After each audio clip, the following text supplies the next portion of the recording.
नमस्कार मित्रमैत्रिणींनो, जर तुम्हाला आपल्या चॅनलवरच्या कथा आवडत असतील तर लाईक करत जात जा आणि चॅनलला सबस्क्राईब करून बाजूची घंटी दाबा आणि ऑलवर सेट करा. म्हणजे जेव्हा जेव्हा मी नवीन व्हिडिओ किंवा कोणतीही नवीन पोस्ट अपलोड करेन तेव्हा ती सगळ्यात आधी तुमच्यापर्यंत पोहोचेल. धन्यवाद. तर वळूया आपल्या कथेच्या पुढच्या भागाकडे. Looks very beautiful. तो हळूच तिच्या कानात बोलला आणि त्याने तिच्या त्या उघड्या पोटावर आपला हात फिरवला. तशी एक थंडगार लाट तिच्या शरीरातून वाहून गेली आणि तिने आपले डोळे मिटले. रॉनी, काय करतायत तुम्ही? ती अडखळत बोलतच होती, पण तिचं ते वाक्य पूर्ण होण्याआधीच त्याने तिच्या पोटावर तो खोचलेला पदर त्याच्या हाताने काढून टाकला. तसा तिने एक इथे औंढा गिळला. त्याच्या बोटांचा तिथे झालेला स्पर्श अगदी वीज चमकवून गेला तिच्या हृदयातून. आता पुढे.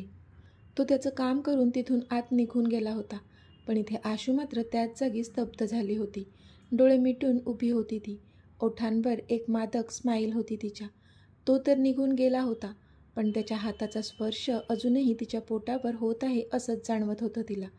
पण काही क्षणांतच भानावर आली ती. तिने हसून समोर पाहिलं तर तिथे कोणीच नव्हतं. ती सैरभैर होऊन इकडे तिकडे पाहू लागली, पण तिला तो कुठे दिसलाच नाही. तशी ती मात्र शॉक झाली. म्हणजे मी काय जागेपणी पण स्वप्न बघत होते का? ते पण असं? हे कसं शक्य आहे?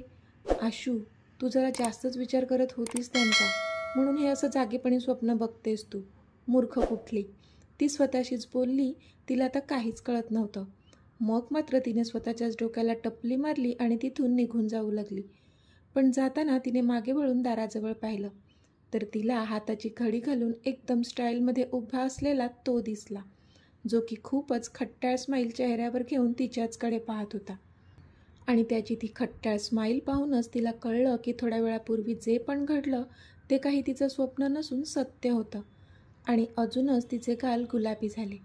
तो तिच्याकडे एकटक पाहत होता, पण एवढं सगळं घडून गेल्यानंतर तिची हिंमतच झाली नाही त्याला नजर देण्याची. ती मागे वळली आणि तिने पटकन तिथून धूम ठोकली, पण तिला तसं पळताना पाहून तो मात्र गालात हसला. आशू, अगं किती तू उशीर, कुठे होतीस एवढा वेळ? जानूने विचारलं. तसं आशूला मघाशी घडलेलं सगळं आठवलं आणि चपापली ती. सॉरी जानू, ती बोलली. अगं सॉरी का म्हणतेस? It's okay. पण मॉमचा कधीच कॉल येऊन गेला की तू जेवण घेऊन येतेस असं, पण तू आत्ता आलीस म्हणून विचारलं मी. बास, सॉरी वगैरे नको म्हणूस, जानू बोलली. तशी आशू हसली. लग्नाचं घर आहे, मध्ये मध्ये कोण कोण भेटत होते म्हणून यायला उशीर झाला, आशू विषय बदलत बोलली. कोण कोण भेटत होते की मग रॉनी सर भेटले? जानू तिची फिरकी घेत बोलली. तशी आशू लाजली. पहिला पहिला प्यार है, करा बाबा मज्जा करा, जानू बोलली. जानू प्लीज ना, आशू बोलली. तशी जानू जोरातच हसली. आशू, हे पहिल्या प्रेमाचे नवीन नवीन दिवस ना खूप सुंदर असतात, फुल एन्जॉय करून घे, जानू बोलली. तशी आशू लाजून हसली. आता लाजत नको बसू, मला जेवण दे, भूक लागली आहे कधीपासून, जानू खोटं खोटं दटावून बोलली. हो हो, तू जेवून घे आधी, आशू बोलली आणि तिने जानूच्या समोर प्लेट धरली. तसं मग जानूने जेवायला सुरुवात केली. बॉस, तुम्ही बोलावलंत? रॉनी आता अमितच्या रूममध्ये आला होता आणि विचारत होता तो. Yes Ronnie, please come, Amit बोलला. तसा रॉनी आत आला आणि अमितच्या समोर उभा राहिला. रॉनी, प्रिन्सेसबद्दल काही कळलं का? अमितने विचारलं. बॉस, आपली टीम आधी आराध्या मॅमचा तो जुना फोटो घेऊन शोध घेत होती, पण आत्ता त्यांनी त्यांचा शोध घेण्याचा रोख बदलला आहे. म्हणजे आता सिटीमधल्या सगळ्या हॉस्पिटलमध्ये जाऊन जिथे जिथे कोणत्याही लेडीची प्लास्टिक सर्जरी झाली असेल तिचे सगळे डिटेल्स काढून घेऊन चेक करत आहे आपली टीम. आय होप त्यांना त्यांच्या कामात यश लवकरच मिळेल, रॉनी बोलला. आय होप सो, अमित पण एक सुस्कारा सोडत बोलला. त्याच्या आवाजात कमालीची नाराजी होती. बॉस, जसं आपल्याला हवं आहे तसंच होईल, डोंट लूज होप्स, रॉनी त्याच्या बॉसला धीर देत होता. कारण त्याचा बॉस कितीही खुश दाखवत असला तरी त्याच्या मनात आता सध्या किती आणि काय काय सुरू असेल ह्याची कल्पना होती रॉनीला. एका बाजूला आपल्या बायकोच्या आयुष्यातले हे सगळ्यात सुंदर दिवस होते म्हणून त्याला तिच्यासाठी खुश राहणं गरजेचं होतं, आणि दुसऱ्या बाजूने आपली बहीण जी आता सापडत नाही आहे तिचं दुःखसुद्धा होतं. दोन्ही बाजू तो कसा काय सांभाळत होता हे त्यालाच माहीत होतं. बॉस, तुम्हाला काही बोलायचं आहे का? अमितला असं शून्यात एकटक बघत विचार करत असताना पाहून रॉनीने विचारलं. तसं अमितने त्याच्याकडे पाहिलं. रॉनी, जर हा मोहन आपल्याला काही सांगणारच नसेल तर त्याला उगाच जिवंत का ठेवत आहे मी? त्याची अर्धी लाकडं मसणात गेलीच आहेत आणि आता उरलेली पण आपण पाठवली पाहिजे असं वाटतंय मला. He is no use for us नाव, अमित बोलला.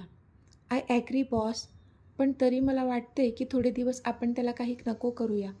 म्हणजे आपल्याकडे आराध्या मॅमना शोधण्यासाठी कोणताच क्लू नाही आहे. ॲटलिस्ट मॅम सापडेपर्यंत तरी त्याला जगू द्या.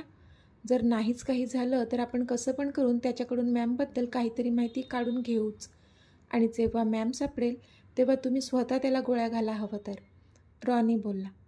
अमितला पण त्याचं म्हणणं पटलं, कारण त्याचा कितीही राग असला तरी असं मनात राग ठेवून कोणतंही पाऊल उचलणं सध्या तरी बरोबर नव्हतं. त्याच्या मरणाची थोडी वाट पाहावी लागणार होती अमितला. Yes, you are right Ronnie, त्याच्या मरणाची थोडी वाट बघावी लागेल मला, अमित बोलला. येस बॉस, आणि कदाचित तोपर्यंत आपली टीम पण मॅमचा शोध घेण्यात यशस्वी होईल. हू नोज, रॉनी बोलला. तशी अमितच्या चेहऱ्यावर खूप मोठी स्माईल आली. येस, तुझ्या तोंडात साखर पडो, अमित खुश होत बोलला. तसा रॉनीच्या चेहऱ्यावर पण स्माईल आली. इथे जानूचं जेवण झालं होतं. स्वतःचं आवरून ती बेडवर बसली होती. जानू, मी आलेच हा, ही प्लेट घेऊन जाते, आशू बोलली आणि ती प्लेट घेऊन जाणार तोच. आशू, ठेवून दे ती प्लेट, कोणीतरी स्टाफ येईल त्याच्याकडे पाठवून देऊ. तू 1 मिनिट इकडे ये, माझ्याजवळ बैस, माझं काम आहे तुझ्याजवळ, जानू बोलली. तशी आशू तिच्याजवळ जाऊन बसली. बोला मॅडम, काय काम आहे आपलं माझ्याजवळ? आशूने हसून विचारलं. आशू, मीतनी माझ्यासाठी खूप केलं आहे ह्या आधी, आणि आत्तासुद्धा ते किती करतात माझ्यासाठी, तू तर बघतच आहेस, जानू बोलली.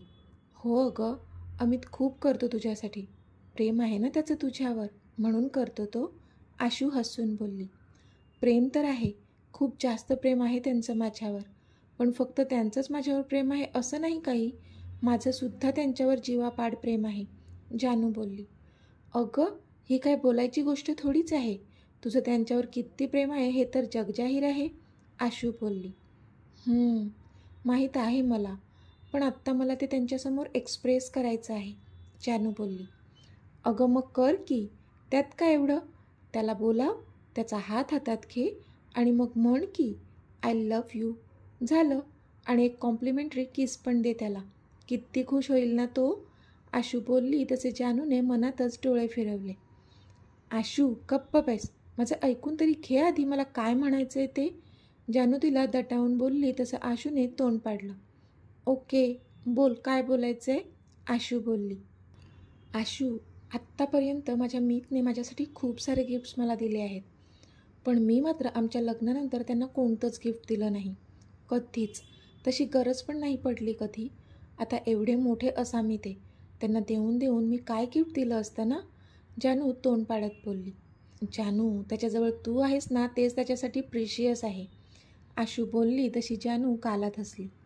मला माहीत आहे, पण आत्ता मात्र मला त्यांना गिफ्ट द्यायचं आहे, जानू बोलली. आत्ता, आशूने विचारलं. अगं आत्ता म्हणजे आत्ता नाही काही, आमच्या वेडिंग नाईटला त्यांना एक गिफ्ट द्यायची इच्छा आहे माझी, जानू बोलली. तशी आशू कालात हसली. वेडिंग नाईट, आशू तिला चिडवत बोलली. आशू, मार खाशील हा, जानू तिला दटावून बोलली. ओके सॉरी, पण उद्या तर लग्न आहे तुमचं, मग आत्ता गिफ्ट कसं काय आणू शकतेस तू, आशूने विचारलं. गिफ्ट ऑलरेडी सिलेक्ट करून ठेवलं आहे मी, ते फक्त मागवून घ्यायचं आहे, जानू बोलली. ओके, कुठून मागवायचं आहे, मला नंबर दे त्यांचा, मी मागवून घेते राज्याध्यक्षाच्या ॲड्रेसवर, आशू बोलली. तसं जानूने डोक्याला हात मारला. आत्ता काय झालं, आशू तोंड पाडत बोलली. अगं असंच मागवायचं असतं तर मी नसतं का मागवलं, जानू बोलली. म्हणजे, आशूने न समजून विचारलं. अगं म्हणजे इथे राज्याध्यक्ष विलामध्ये एखादी वस्तू अशीच येत नाही, खूप ठिकाणी चेक करून येते, मग त्यात काय आहे हे पण सगळ्यांना कळेल, आणि माझं त्यांना सरप्राईज देण्याचं स्वप्न आधीच स्पॉईल होईल, जानू बोलली.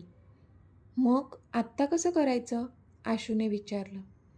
तू जाशील का आणि ते गिफ्ट घेऊन येशील का माझ्यासाठी प्लीज, जानू बोलली. अगं प्लीज का म्हणतेस, मी जाईल ना, आशू बोलली. व्हेरी गुड, पण एकटी नको जाऊस, रॉनी सरांना घेऊन जा, ओके? पण त्यांना सांग हे सिक्रेट आहे, त्यांच्या बॉससमोर काही बोलू नका म्हणून, जानू बोलली. रॉनीनं सोबत घेऊन जायचे, आशू जोरातच ओरडली. रॉनीचं नाव ऐकूनच आशूला मगासचा तिच्या पोटाला झालेला त्याचा तो स्पर्श आठवला आणि गुजबम्स आले तिच्या पूर्ण शरीरावर. काय झालं तुला इतकं ओरडायला? नाही जायचं आहे का रॉनी सरांसोबत, जानूने विचारलं. नाही, असं काहीच नाही आहे, आशू खाली मान घालून बोलली. मग जाशील ना त्यांच्यासोबत, जानूने विचारलं.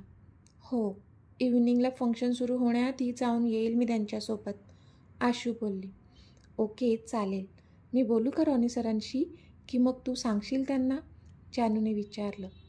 तूच सांग, म्हणजे तुला नाही नाही म्हणणार ना ते, आशू बोलली. ओके, पण तुलासुद्धा नाही म्हणायची हिंमत नाही आहे त्यांच्यामध्ये, जानू हसून बोलली. त्यावर आशू पण हसली. आता संध्याकाळ झाली होती. संध्याकाळी संगीतचं फंक्शन होतं आणि त्या फंक्शनसाठी जानूला तयार करण्यासाठी ब्युटिशियन तिच्या रूममध्ये आल्या होत्या. तिच्यासाठी एक छान बेबी पिंक कलरची साडी आज ह्या फंक्शनसाठी सिलेक्ट केली होती. त्या ब्युटिशियनने ती साडी छान अशी चापून चोपून तिला नेसवली. पदराच्या छोट्या प्लीट घेऊन त्या एकत्र तिच्या खांद्यावर पिनअप केल्या, ज्यामुळे तिची फिगर खूपच आकर्षक दिसू लागली होती. साडीच्या निऱ्या एकदम सेट करून त्यालासुद्धा स्ट्रेटनरने सेट केल्या, त्यामुळे त्या खूपच छान प्रकारे सेट झालेल्या दिसत होत्या. तिच्या साडीला मॅच होईल असा छान हलका गुलाबी मेकअप केला त्यांनी तिच्या चेहऱ्यावर आणि गुलाबी लिपस्टिक लावली तिच्या त्या ओठांच्या पाकळ्यांना. तिच्या केसांची पुढून छान अशी हेअरस्टाईल केली आणि मग मागून राऊंड अंबाडा घातला आणि त्यामध्ये सगळीकडे गुलाबाची खूप सारी फुलं अडकवून त्या अंबाड्याला एक छान लूक आणला.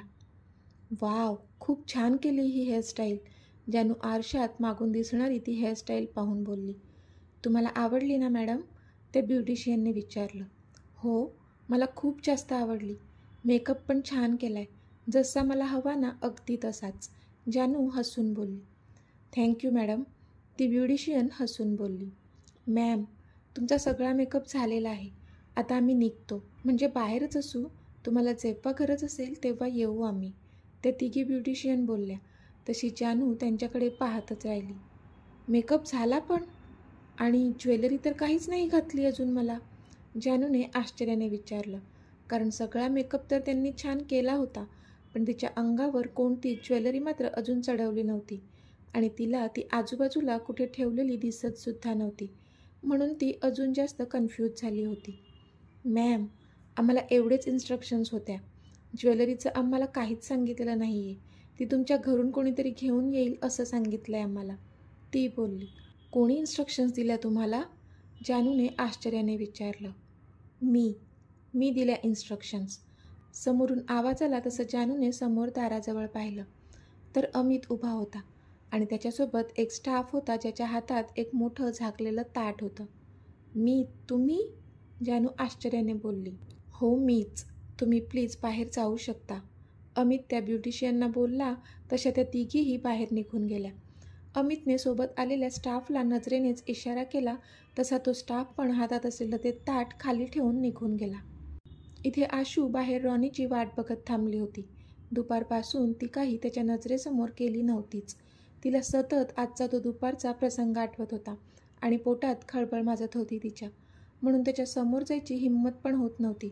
त्यात आज त्याला किस करण्याचं दिलेलं प्रॉमिस.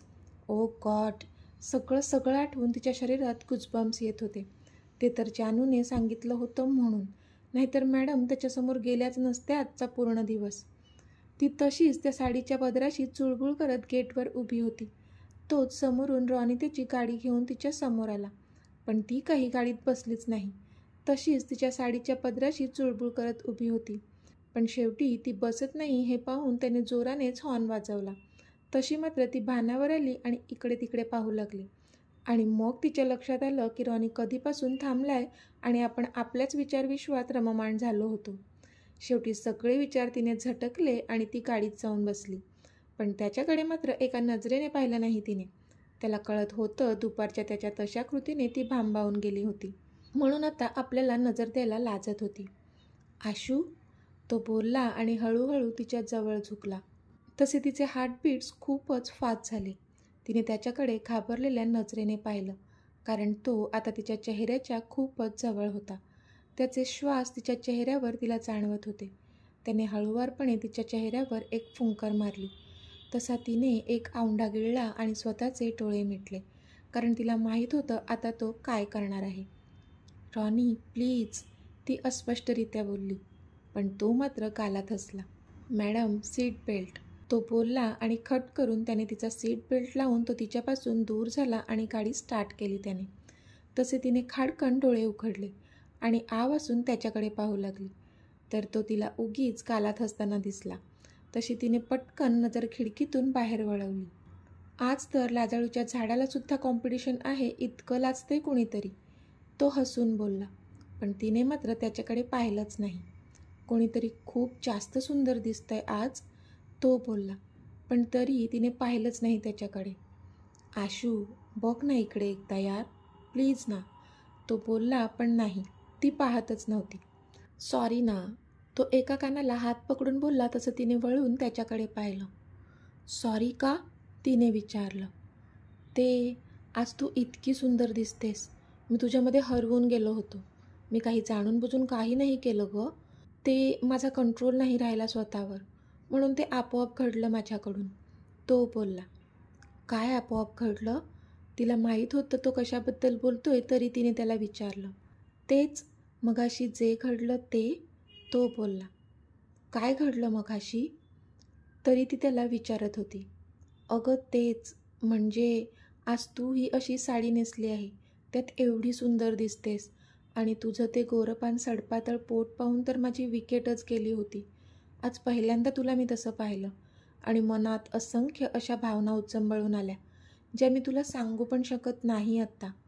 आणि त्या भावनेच्या भरात मी तुझ्या पोटावरून हात फिरवला आणि तो खोचलेला पदरसुद्धा सोडला. आय नो तू डिस्टर्ब झाली आहेस त्यामुळे, आय एम सॉरी, तो बोलला. तसं तिला तर हसायलाच आलं. म्हणजे कधीपासून ती त्याच्यापासून नजर चोरत होती, कारण तिला खूप लाज वाटत होती, पण त्याला मात्र वाटत होतं की ती डिस्टर्ब झाली आहे. आशू बोल ना काहीतरी, तो बोलला. Ronnie I am not disturb, ती मान दुसऱ्या बाजूला वळवून हसून बोलली. म्हणजे तुला राग नाही आला माझा, त्याने विचारलं. तशी तिने हसून नाहीमध्ये मान हलवली. थँक गॉड, मला किती टेन्शन आलेलं, तो बोलला. तशी ती पुन्हा हसली. टेन्शन का घेताय, ती बोलली. टेन्शन नको घेऊ, नाही तर काय करू? आजचं प्रॉमिस लक्षात आहे ना तुझ्या, ते तू मोडलं म्हणजे, तो बारीक तोंड करून बोलला. तसे तिचे डोळे मोठे झाले. काय मॅडम, लक्षात आहे ना आजचं प्रॉमिस, तो एकदम सिडेक्टिव्हली बोलला. ती लाजून हळूच बोलली. काय, मला ऐकू नाही आलं, पक्कावाला प्रॉमिस केला आहेस तू, जरा मोठ्याने बोल ना, तो तरी तिला छळत होता. हो आहे, लक्षात आहे माझ्या, तुम्ही आधी समोर बघून गाडी चालवा बरं, ती बोलली. तसा तो गालात हसला. आय एम सो एक्सायटेड यार, तो हृदयावर हात ठेवून बोलला. तशी ती गालात हसली. रोमॅन्टिक गप्पा मारत मारत ते त्या ज्वेलरी शॉपकडे पोचले सुद्धा होते. दोघांनीही आज जाऊन जानूने जे गिफ्ट अमितसाठी सिलेक्ट केलेलं ते घेतलं आणि आता ते निघाले राज्याध्यक्ष विलाच्या दिशेने. पुन्हा त्यांच्या रोमॅन्टिक गप्पा सुरू होत्या. रॉनीने गाडीचा स्पीड पण कमीच ठेवला होता. तो काहीतरी मिश्किल अंदाजात बोलत होता आणि ही मात्र त्यावर कधी गालात हसत होती तर कधी उगाच लाजत होती, आणि तिला तसं खुश पाहून तो पण खुश होत होता. असं सुरू होतं सगळं, पण अचानक ओ शिट, रॉनी जोरातच ओरडला. त्याचा आवाज ऐकून आशूने घाबरून एकदा रॉनीकडे तर नंतर समोर पाहिलं, तर एक भरधाव कार त्यांच्याच कारच्या समोर तिला येताना दिसली. तसे आशूने डोळे मिटले आणि एक जोराची किंकाळी ठोकली. आह. तर मित्रमैत्रिणींनो, आजचा भाग तुम्हाला कसा वाटला ते मला कमेंटमध्ये सांगा, आणि जर आवडला असेल तर व्हिडिओला लाईक करा, शेअर करा आणि चॅनलला सबस्क्राईब करून बाजूची घंटी नक्की दाबा. चला तर भेटूया आपल्या पुढच्या भागात. तोपर्यंत धन्यवाद.